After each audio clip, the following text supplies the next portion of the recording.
Night was falling over the alien city, and a cold wind moved through the empty streets. Lights from tall buildings glowed in strange colors, but the streets below felt dark and lonely. A human engineer named Mark was walking home after a long shift. His tools were heavy in his bag, and his steps were slow. He just wanted warm food and some rest, but the cold air carried a sound he could not ignore. It was soft, weak, almost like a whisper. Human. Can you fix my toy? Mark stopped walking. He slowly turned, wondering if he imagined it. But no. A small figure stood under a broken street lamp. The light flickered, revealing a little alien girl. Maybe 6 or 7 years old, with blue skin, large glowing eyes, and a tiny coat that was too thin for the freezing night. She held a glowing ball-shaped toy in both hands. The toy was cracked, sparks flickering out weakly, but that was not what shocked Mark. Behind the girl, on the cold ground, lay her mother, completely still. Mark walked a little closer. Are you okay? What happened? The girl's lips trembled. Her voice was scared but hopeful. Mom dropped my toy. Then she collapsed. She will not wake up. Please. Please help. Mark looked around. People were passing by, but everyone avoided the small girl and her mother. Some crossed the street in fear. Others looked away, pretending they saw nothing. Mark didn't understand. Why was nobody helping?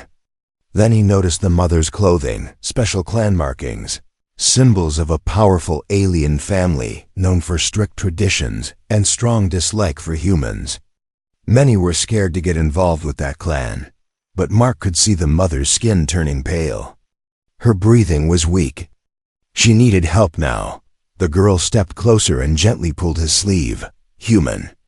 Can you fix my toy? If the toy works, I can call someone. Please. Please fix it. Her eyes were wide with fear. She was trying to be brave, but she was shaking. Mark knelt down beside the toy. I'll try. But tell me, is your mom hurt? The girl's voice dropped to a whisper. She said someone was following us. Then she fell. Mark felt a chill. This wasn't normal. Suddenly, a loud mechanical sound echoed across the street. A patrol drone flew overhead, scanning the area with red light. It locked onto the mother's body, then onto Mark and the girl. A cold robotic voice spoke. Warning, human assistance to this clan is prohibited. Step away immediately. Mark froze. The girl hugged her broken toy, eyes filling with tears. Please don't leave. You are the only human who stopped. Everyone else walked away. Mark felt something inside him, anger, confusion, and responsibility all at once. He looked at the unconscious mother. He looked at the little girl. He looked at the cold, empty street. Then he made a choice. I'm not leaving, he said. He lifted the mother carefully, feeling how light she was. She must have been running for a long time. The girl held onto his coat tightly as they moved toward a safer corner. Mark took out his small handheld scanner, something he used in his workshop to check circuits. He placed it near the mother's neck. The small screen flashed, toxin detected. Life signs fading. Mark's heart dropped. This is bad, he said quietly. The girl's voice broke. Can you save her, please? Mark did not know the answer, but he knew one thing. He had to try. I'll take both of you to my workshop, he said. It's not far. I can help her. And maybe fix your toy too. Before the girl could reply, the streetlights suddenly went off, one by one. As if someone was controlling them. Darkness covered the road. Shadow moved at the far end of the street. Mark felt eyes watching them. The girl whispered, afraid. They found us. But she didn't let go of Mark's coat, and Mark didn't step back. He tightened his grip on the mother and said, Stay close. We're going now. The little alien girl nodded, clutching her broken toy to her chest, and the three of them disappeared into the dark street. While something dangerous stepped out of the shadows behind them, Mark moved quickly through the cold street, holding the unconscious alien mother in his arms. The little alien girl walked beside him, holding his coat tightly with her small hand. Her broken glowing toy pressed against her chest, flickering weakly like a dying light. Every few steps she looked behind them, afraid the shadow from before was still following. Mark whispered, "Don't look back. Stay close to me." The girl nodded, but her eyes were full of fear. The city around them felt strange now. Lights flickered, alarms buzzed far away, and drones scanned the sky. It felt like the whole city was watching them, or hunting them. Mark's workshop was not far, but tonight every corner felt dangerous, human. The girl whispered softly, "Why did you help us?" Everyone else walked away. Mark didn't have a clear answer. "Because you needed help," he said simply. "And your mother is in danger." The girl lowered her head. "People fear my clan. They think we hurt humans. But my mom, she never hurt anyone." Mark looked at the unconscious mother. Her breathing was shallow. The toxin was spreading. How long was she sick? He asked. She was fine. "Until the man touched her arm," the girl said. "We were at the market. She bought food for me. A man came close. He dropped a small needle on her arm. She fell soon after." Mark felt a cold chill move through his body. This wasn't random. Someone wanted the mother dead. "Do you know who that man was?" Mark asked. The girl shook her head. "But my toy recorded his voice. That's why they want my toy. It's not only a toy. It is also a memory box." Mark looked at the toy again. Even broken, it still glowed in a pattern, a memory recording device disguised as a child's toy. That meant only one thing. Someone powerful was behind this attack. Reaching the workshop. Mark's workshop was inside an old, narrow building. Metal pipes ran along the walls, and tools hung from every corner. It wasn't fancy, but it was safe, or at least safer than the streets. "Sit here," Mark said as he gently placed the mother on a small repair table. The girl climbed onto a stool, hugging her toy tightly. Her big eyes watched Mark with full trust and full fear. Mark scanned the mother again. Her pulse was weak. The toxin was spreading fast. "She needs treatment," he said. "I can try to slow the poison, but I'm not a doctor." The girl answered in a small voice, "My clan would help, but they are far, and someone is blocking our calls." Mark frowned. "Blocking?" The girl held out her broken toy. "This toy. It can send a signal to my clan, but it broke when Mom fell. Can you fix it?" "Please." Mark took the toy carefully. It was more complex than it looked. Wires, energy circuits, hidden chips. "This is not a child's toy," he whispered. The girl shook her head. "Mom gave it to me on my birthday. She said, 'This toy will protect you when I cannot.'" Mark felt something tighten in his chest. This wasn't just a repair. This was a lifeline. He picked up his tools. "I'll fix it. I promise." Something outside. While Mark worked, the girl stayed near her mother, whispering softly to keep her calm, even though the woman was unconscious. But then, a soft hum came from outside. The girl froze. "Human. Someone is here." Mark looked up sharply. The lights in the workshop flickered. A shadow moved past the window. Mark grabbed a metal rod. "Stay behind me." He moved to the window and peeked out. A drone was hovering silently, scanning the building. But this one was not a normal patrol drone. It was black, silent, marked with the symbol of a secret enforcement group, a group known for hunting unwanted targets. "They found us," Mark whispered. The girl held her mother tighter. "They want the toy. And they want us." Mark quickly ran back to his table. "No time for fear. If I can fix this toy, maybe we can send a signal before they break in." He worked fast, connecting wires, tapping circuits, fixing the memory core. Tools clicked. Sparks flew. The toy began to glow brighter. Brighter, brighter. Then beep, a soft light shot out of it, forming a small hologram. The girl gasped. It worked. But Mark wasn't smiling, because outside, more drones were gathering. And heavy footsteps were heading toward the workshop door. Mark whispered, "We need to be ready. They're coming inside." The little girl held his hand, and the mother, still unconscious, took a weak, painful breath. The danger was here. And part 3 would decide their fate. The workshop lights flickered again as Mark held the glowing toy in his hands. The small alien girl stood close beside him, her eyes wide with fear and hope. Outside, heavy footsteps echoed on the metal walkway, growing louder each second. Drones buzzed like angry insects, circling the building. The toy's soft blue light slowly brightened. Mark whispered, "All right. Show me what you're hiding." He tapped a switch inside the device.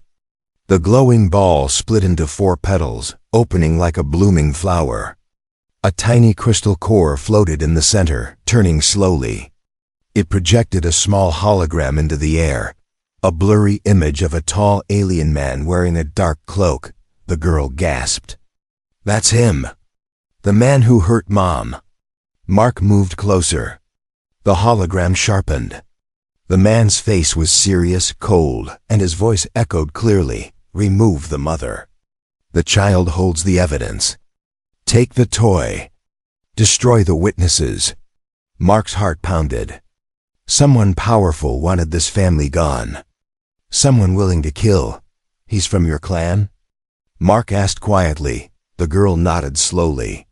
"He is one of the leaders. He wants to become chief. Mom knew he was corrupt. She tried to stop him." Mark ran a hand through his hair. "So he poisoned her. And now he wants the proof destroyed."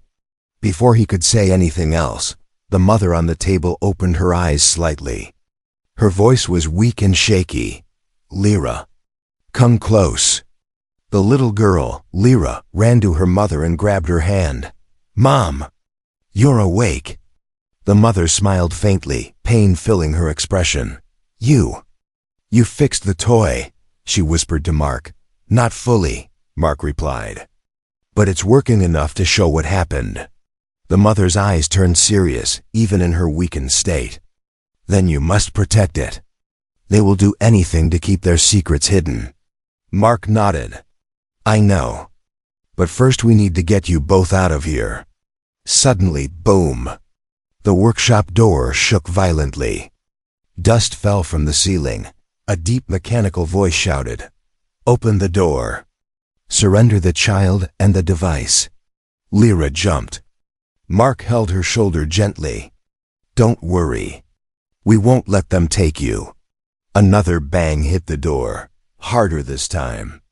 Metal bolts bent slightly. Mark knew the door would not survive long. "Lyra," he said calmly, "does your toy have any other functions? Anything that can help us?" Lyra nodded quickly.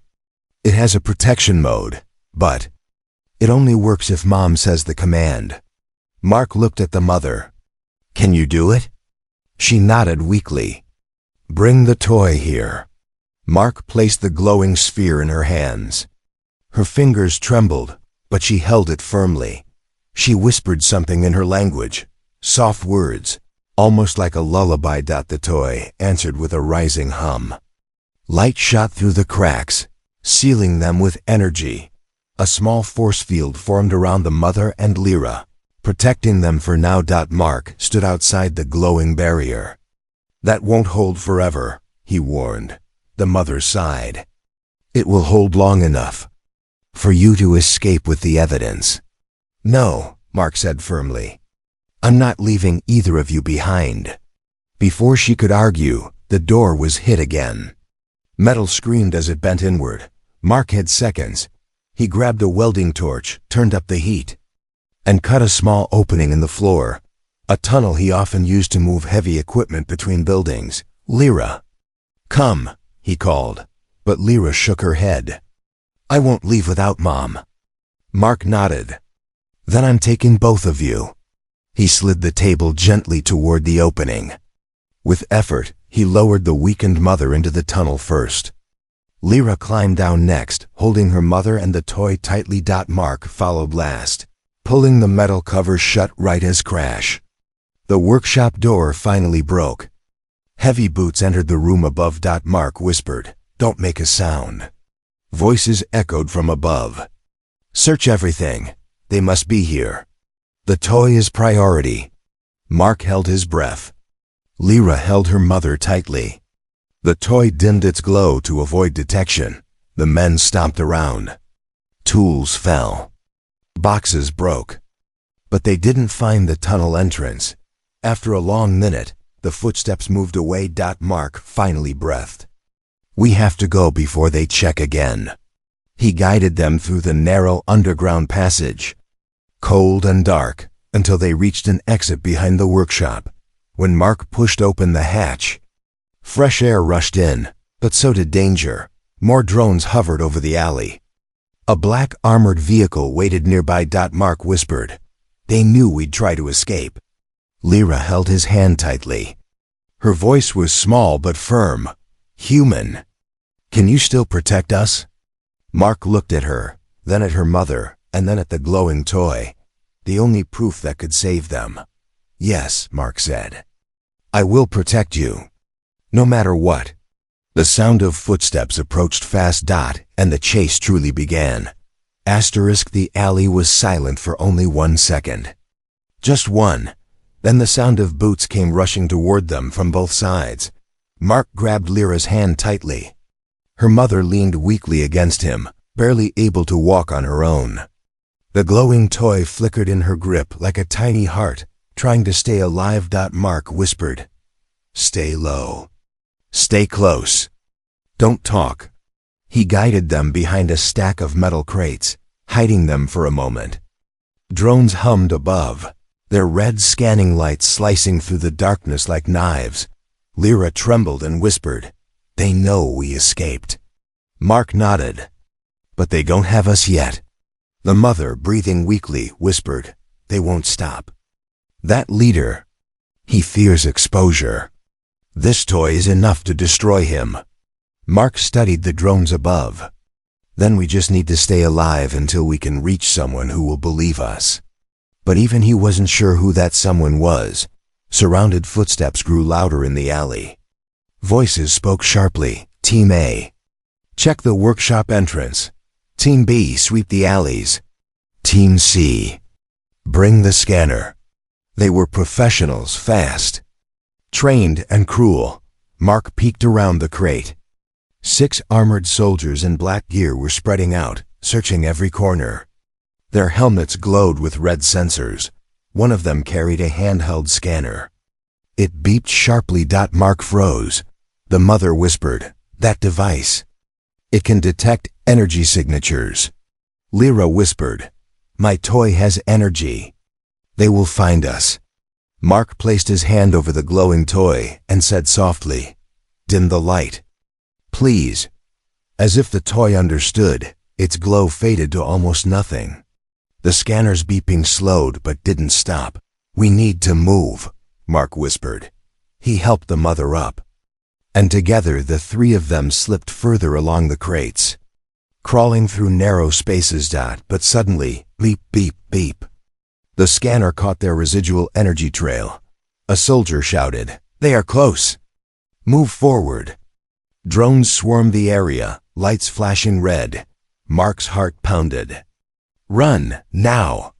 He lifted the mother in his arms, and Lyra ran beside him as fast as her small legs could carry her. Drones shot small electric bolts toward them. Sparks hit the ground behind Mark's feet. Lyra screamed, "They're shooting at us." "I know," Mark yelled, tightening his grip on her mother.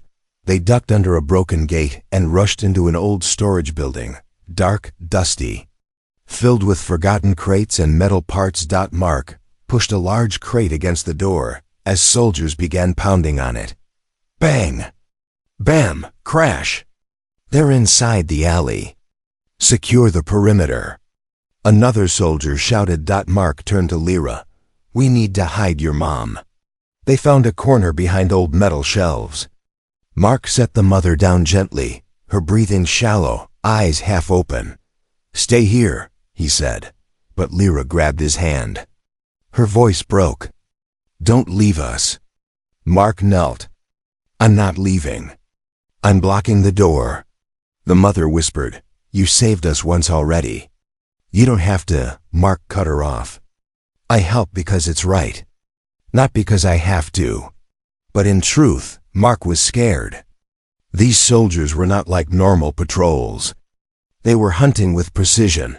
Face to face, the door burst open. 3 soldiers stormed into the storage room. Mark's heart raced. He ducked behind a crate, holding a metal rod tightly. He had no weapon, no armor, just courage and fear mixed inside him. A soldier scanned the room. Their energy signature is here.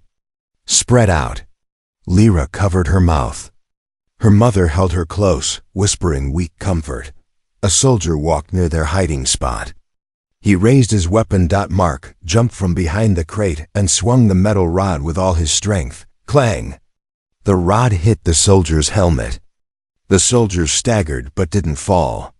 He turned toward Mark with burning anger. Mark backed up, breathing hard.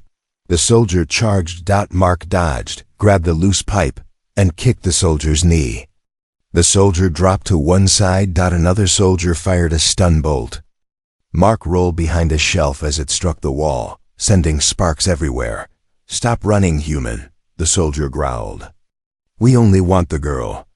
Mark shouted back, You're not getting anyone. He felt fear, but something stronger grew inside him. Determination. The light that roared in the corner. Lyra hugged her mother tightly. The toy in her hand suddenly reacted to the danger. Its glow grew bright again. Mom! It's activating! Lyra whispered. Her mother's weak hand pressed on the toy. Protection mode. Level 2. The toy exploded with a circle of blue light. A shockwave blasted across the room. The soldiers were thrown back, hitting the walls hard. Mark shielded his eyes as the entire room filled with bright, glowing patterns. Then silence. The soldiers lay unconscious on the floor. Lyra's mother collapsed again, drained from activating the defense mode. Mark rushed to them. We need to move. More will come. He lifted the mother once more, and Lyra held the toy tightly. Where? Lyra cried. Mark pointed toward a back door. To the industrial zone. If we reach the transport tunnels, we might escape. He looked back one last time at the fallen soldiers. He knew they wouldn't stay down for long. And so the escape continued. The industrial zone was dark, loud, and full of steam. Massive pipes ran above Mark's head. Hot air burst from old vents. Machines rumbled under the metal floors. It was a maze, and tonight it felt more dangerous than ever. Mark carried the weak alien mother in his arms, and Lyra ran beside him, holding the glowing toy tightly against her chest. Her small feet splashed through puddles of oil and water. Her breath was fast and scared. Behind them, distant echoes followed, soldiers shouting, drones buzzing, metal doors slamming shut. They were getting closer. Mark whispered, Lyra, stay beside me. Don't fall behind. I won't, she said, but her voice trembled. The mother's eyes were half open, her breathing shaky. She whispered something, but the noise of the machine swallowed her words. Mark leaned closer. What is it? She tried again, her voice thin but urgent. Stop here. Mark slowed down, stepping into a small maintenance chamber where machines hummed quietly. Steam clouds rolled across the floor like slow ghosts. He carefully lowered the mother onto a pile of old cloth and broken boxes. Lyra knelt beside her immediately. Mom, please wake up. The mother reached weakly for her daughter's hand. I'm awake. My little star. Lyra burst into tears and hugged her gently. Mark scanned her quickly. The toxin was still inside her, but something had changed. Her heartbeat was stronger. Maybe adrenaline from danger kept her alive this long. Can you talk? Mark asked softly. She nodded weakly. Yes, but we don't have long. Her gaze moved to the toy in Lyra's hands. Show it to me. Lyra held it out carefully. The toy blinked with a steady glow. Ready to activate again, the mother placed her hand over the toy's surface.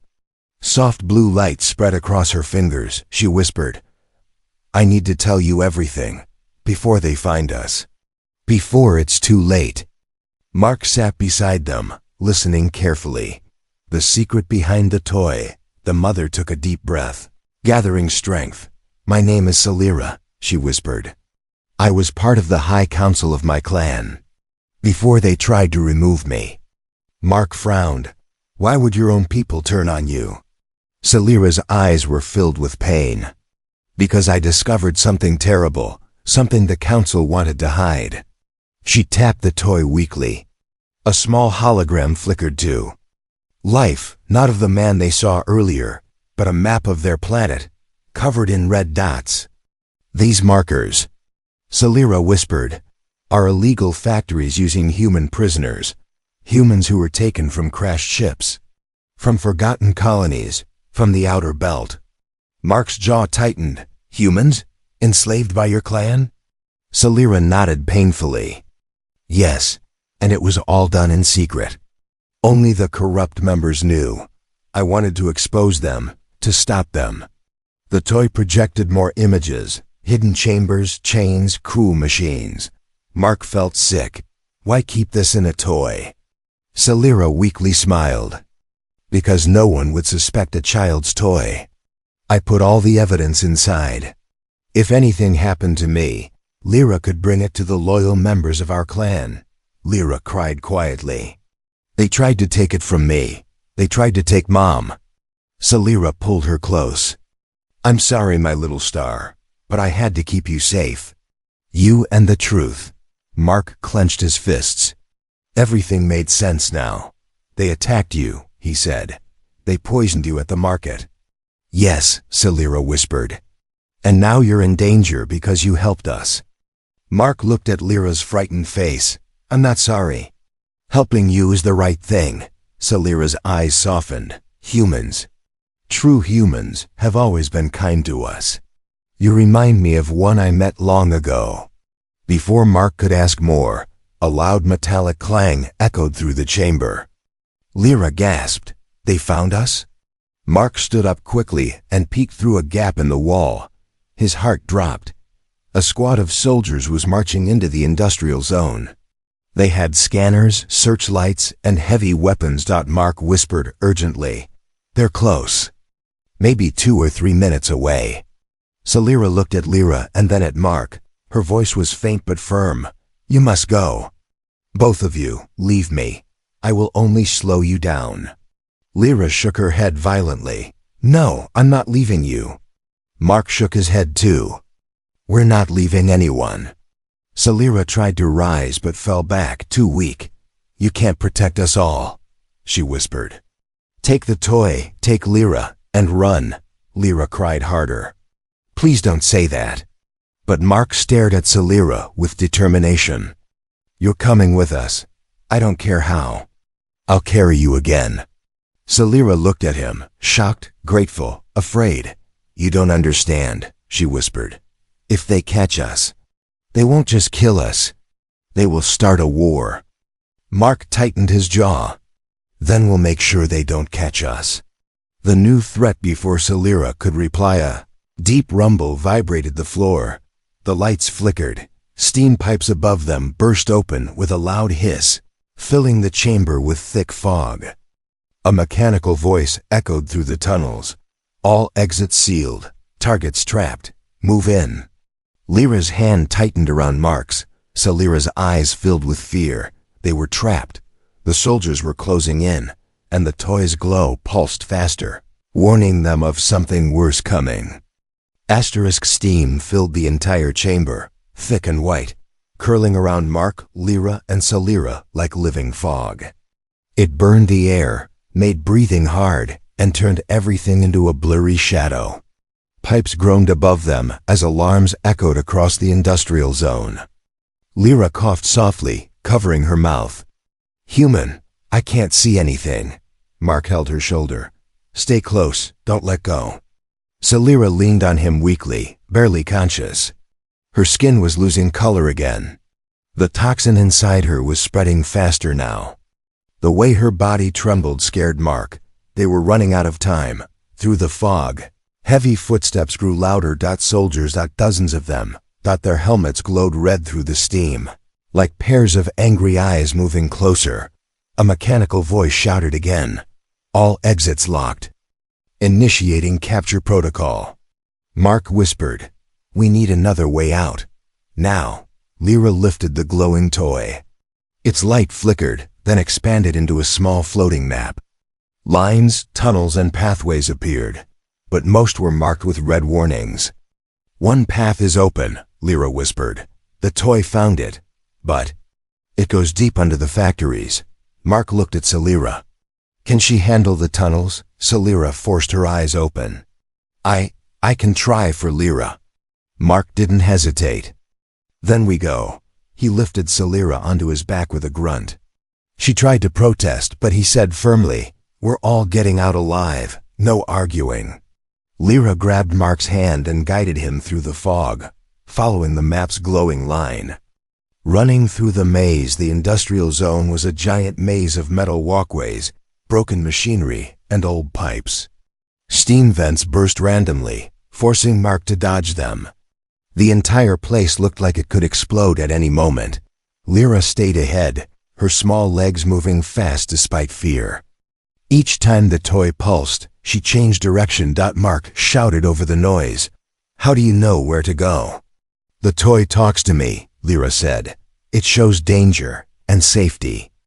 Lyra, still on his back, whispered weakly, "It was made for her." "The toy protects its owner." Suddenly, "Stop, targets ahead." A red scanning beam sliced through the fog. A soldier stood at the far end of a metal bridge. Mark ducked with Lyra. "Lyra, this way." They ran down a narrow passage between two huge turbine engines. Steam roared out of vents as turbines spun, shaking the floor beneath them. Electric bolts fired behind them. ZZT. Zest, bolts hit the walls, sending sparks across the metal ground. Lyra screamed, "They're right behind us." Mark pushed himself harder. He didn't care about his own safety. He just needed Lyra and Lyra safe. But then, a massive metal gate slammed shut in front of them. Clang, Lyra froze. The path, it closed. Mark turned to look behind. Soldiers were coming from the shadows, 10, 20, maybe more. They were surrounded. Mark felt his chest tighten. His mind raced. He had no weapons, no armor, no backup. Just a child, a sick mother, and a glowing toy that tried its best to help. Lyra whispered in his ear, "Put us down. Save yourself." Mark tightened his grip on her. "Never." He stepped in front of Lyra, ready to protect her with his own body. Lyra held the toy tightly and cried, "Please, help us." The toy hummed, then hummed louder. A pulse of blue light spread across its surface. And suddenly, a new path appeared on the hologram, glowing bright gold. Lyra gasped, "The tunnel's below." "There's a hatch behind that pipe." Mark turned. A large rusted pipe sat beside the wall. A hatch was hidden behind it. Impossible to see unless you knew it existed. Lyra pressed her hand to the toy. The pipe glowed with a soft blue circle. "That's it!" she cried. Mark rushed to the pipe, kicked the rusted cover, and tore it open. A dark tunnel waited below, deep, old, and dangerous. But also the only hope they had. Into the darkness, the soldiers were almost on them now. "Stop! Surrender the child! Drop the toy!" Mark ignored them all. He helped Lyra climb down first. Then he lowered Lyra gently into the tunnel. Then he jumped in himself and pulled the hatch shut right as electric bolts hit the wall behind him. Boom! The tunnel filled with dust and heat. Lyra grabbed his arm. "They won't stop! They won't stop! Mark held her close. They won't get you, I promise. Salira whispered weakly. Deeper. Go deeper. The loyal clan members. They might still be alive. They can help. The tunnel stretched endlessly into the darkness. Small glowing lights from old machines flickered. Cold air moved through it, carrying distant voices, maybe soldiers, maybe something else. Mark took a deep breath. Stay behind me. Keep the toy glowing. Don't look back. Lyra nodded bravely and held the toy forward. It lit the path like a small star in the blackness. Mark supported Salira and walked deeper into the unknown. But he knew one thing now. This escape was no longer just about survival. It was about exposing the truth, saving an entire clan, and protecting a child who trusted him more than anyone else in the galaxy. The deep tunnels growled. And something moved ahead in the darkness. The real danger was only beginning. The deep tunnels stretched endlessly, cold and silent. Mark walked carefully, supporting Salira on his arm, while Lyra led the way with her glowing toy. The light from the toy bounced gently off the damp metal walls, creating small reflections that looked like tiny stars. Every step echoed through the passage, reminding them that danger could be hiding anywhere. Lyra whispered, "Human." "I'm scared." Mark placed a reassuring hand on her shoulder. "I know, but we're close. Keep moving." Salira, breathing weakly, pointed forward. These tunnels. They were once used by loyal guards. If they survived, they will help us. But no one knew if those guards were still alive or if the traitor leader had already destroyed them. Suddenly, Lyra stopped. "Look!" Ahead, faint blue symbols glowed on the tunnel wall. Salira's eyes widened. "That is the mark of the loyal warriors," she whispered. "Follow it. Hurry." Mark helped her move faster, though his legs felt heavy from exhaustion. Still, he refused to slow down. He couldn't fail them now, not after everything they had survived. Hidden chamber. They reached a massive metal door, old, rusted, but marked with a bright symbol that still pulsed. Lyra pressed her toy against the symbol. The toy responded with a soft chime. Click clank. Worry-heavy door slowly opened, revealing a large underground chamber lit by old blue lanterns. Inside, several alien warriors stood, each wearing armor with the same glowing symbol. Their weapons were drawn, their eyes were sharp. They expected enemies, not a human carrying their poisoned leader. One warrior shouted, "Stop! Identify yourself." Lyra stepped forward bravely, holding up her toy. "Please help us. My mom is dying." The warriors froze. "Salira?" one whispered. "Is that really her?" Mark carried Salira into the light. Her tired eyes looked at the warriors she once commanded. "Yes, it's me." The warriors rushed forward and carefully took her from Mark's arms. They placed her gently on a healing platform made of glowing stone. Lyra held Mark's hand tightly. "Is she going to be okay?" she asked. One warrior scanned Salira with a healing device. "The toxin is strong, but not impossible to cure. We will save her." Lyra smiled for the first time that day. Tears rolled down her cheeks. "Thank you." Mark let out a breath he didn't realize he was holding, but the moment of peace did not last long. A warrior turned to Mark with suspicion. "Human, why did you help them?" "Our clan and humans are not allies." Mark looked at Lyra, then at Salira. "I helped because no one else did," he said simply. "I helped because they needed someone." The warriors were silent. Salira, on the healing platform, opened her eyes again, stronger now. "And he helped because he is a true human," she whispered. "Better than the cowards who attacked us."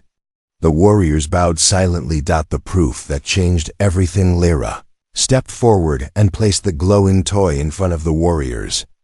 The toy projected the evidence Salira had stored: the factories, the enslaved humans, the traitor leader's orders, the poisoning. The chamber filled with gasps and angry shouts. He betrayed us. He dishonored the clan. He must be punished. Salira raised her hand. This human saved not only me, but the entire clan. Without him, the truth would die. A warrior bowed deeply. What is your name, human? Mark, he answered softly. The warrior turned to all the others. Mark saved our leader. Mark carried her across danger. Mark protected the heir of our clan. He pointed to Lyra, who stood proudly beside Mark, and for that, he is worthy of our highest respect. The kneeling of the clan one by one. The warriors dropped to their knees in front of Mark, the sound of armor hitting the metal. Floor echoed like thunder. Lyra looked up at Mark with a bright smile. They're bowing for you. Mark looked shocked. I don't need this. Salira, now sitting with the help of the healers, spoke softly. You deserve it. You risked your life for us. You stood against fear. You protected my daughter as if she was your own. Lyra hugged his arm tightly. You fixed my toy.